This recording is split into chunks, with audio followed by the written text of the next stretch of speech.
दोस्तों, जब हम स्कूल में थे तो मैथ्स के क्वेश्चंस को सॉल्व करने के लिए हम फॉर्मूला याद करते थे। इसी तरह जब बात इन्वेस्टमेंट की आती है तो हमें कुछ जरूरी फॉर्मूलाज को याद रखना चाहिए।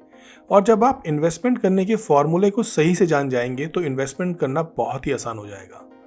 Formula number 1, calculate the future value of investment. जब आप अपने पैसे इन्वेस्ट करते हैं तो आपके मन में एक सवाल आता होगा कि आपको फ्यूचर में इस इन्वेस्टमेंट से कितना पैसा मिलेगा। एग्जाम्पल के लिए मान लीजिए आपको 10 साल के लिए 1 लाख रुपए 12% के रेट से कॉर्पोरेट के फिक्स डिपॉजिट स्कीम में इन्वेस्ट करना है। तो फ्यूचर वैल्यू ऑफ इन्वेस्टमेंट से आप ये कैलकुलेट कर पाएंगे कि 10 साल बाद आपको कितना अमाउंट मिलेगा। आपको जानकर हैरानी होगी, आपके इन्वेस्ट किए हुए पैसे डबल से ज़्यादा हो जाएंगे। 10 साल में आपको 2,10,584 रुपये इंटरेस्ट मिलेगा और आपकी इन्वेस्टमेंट की टोटल वैल्यू 3,10,584 हो जाएगी 12% के रेट के हिसाब से।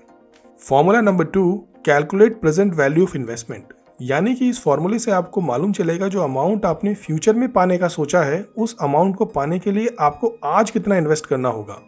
एग्जाम्पल के लिए अगर आप चाहते हो 10 साल के बाद आपको 5 लाख रुपए मिले तो प्रेजेंट वैल्यू ऑफ इन्वेस्टमेंट की हेल्प से प्रेजेंट अमाउंट निकाल सकते हैं। जैसे कि अगर आप आज की डेट में 1,70,000 रुपए की म्यूचुअल फंड खरीदते हो जो कि 10 से 12% का रिटर्न दे रहा है और आप म्यूचुअल फंड खरीद कर 10 साल के लिए छोड़ देते हो तो 10 साल के बाद वो 1,70,000 रुपये 5,27,994 रुपये हो जाएगा 12% के हिसाब से।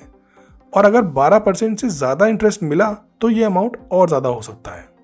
Formula number 3, calculate the amount to be invested per installment. यानी कि बूंद बूंद से सागर भरता है, ये कहावत तो आपने सुनी ही होगी। इस फॉर्मूले की हेल्प से हम ये पता लगाते हैं कि जो भी अमाउंट हमें इन्वेस्ट करना है उसकी इंस्टॉलमेंट कितनी होगी। एग्जाम्पल के लिए मान लीजिए आपको 1 लाख रुपए सेव करने हैं तो उस 1 लाख रुपए को सेव करने के लिए आपको हर महीने कितना अमाउंट देना होगा या आपको कितनी इंस्टॉलमेंट देनी होगी। आप इसे amount to be invested per instalment से निकाल सकते हैं। Formula number 4, calculate the rate of growth of investment. कभी कभी ऐसा होता है जब आपको ये मालूम करना होता है कि आपको कितना अमाउंट इन्वेस्ट करना है और 10 या 5 साल के बाद आपको कितना अमाउंट रिटर्न में मिलेगा, लेकिन आपको उस अमाउंट का रेट नहीं पता होता। यानी कि आपको रेट ऑफ ग्रोथ नहीं पता होता। और उस रेट ऑफ ग्रोथ को पता करने के लिए इस फॉर्मूले का इस्तेमाल किया जाता है।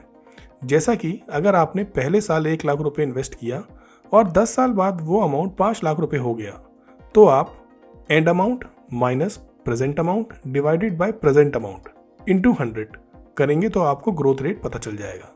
Formula number 5, calculate period of investment.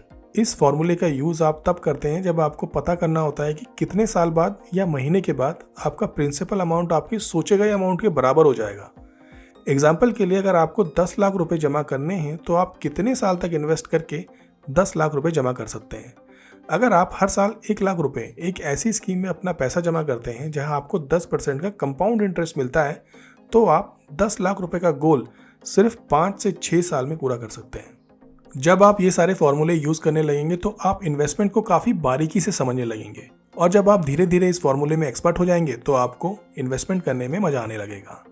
I hope ये वीडियो आपको अच्छा लगा होगा। दोस्तों, इस वीडियो में इतना ही। मिलते हैं नए वीडियो में नए आइडिया के साथ। वीडियो को लाइक करें, शेयर करें, सब्सक्राइब करें और बेल आइकन को दबाना ना भूलें। जय हिंद।